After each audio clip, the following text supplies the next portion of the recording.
ਸਤਿ ਸ੍ਰੀ ਅਕਾਲ ਜੀ ਸਾਰਿਆਂ ਨੂੰ। ਕੱਦੂ ਕਰਤਾ ਸ਼ੁਰੂ ਜੀ। ਅੱਜ ਸੱਬੀ ਲਾਉਣ ਦੀ ਤਿਆਰੀ। ਮੰਨਾ ਸਿੰਘ,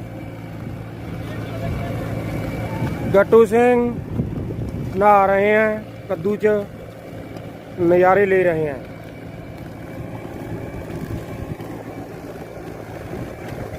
ਡੌਲਾ ਤਾਂ ਸੁਹਾਗਾ ਮਾਰ ਤੇ ਚੜਾਉਂਗੇ ਓਏ। ਆ ਜਾਓ ਤੁਸੀਂ ਬਾਹਰ, ਆ ਜਾਓ। ਓ ਸੱਟ ਵੱਜੂਗੀ, ਆ ਜਾਓ ਬਾਹਰ। ट्रैक्टर 265 टायर टूर पवा के पूरा रेडी करके सर्विस करा के बाड़िया। होरा भी धुआं नहीं दिखा रहा, एन वधिया चल रहा। एवरेज कट्टनी है, किन्ना क तेल खांदा, ये तो घट्टे खांदा। चलो ठीक है जी, करो तैयारी कद्दूआं की। वो ढक्कन खुला मूरे रेडिएटर का।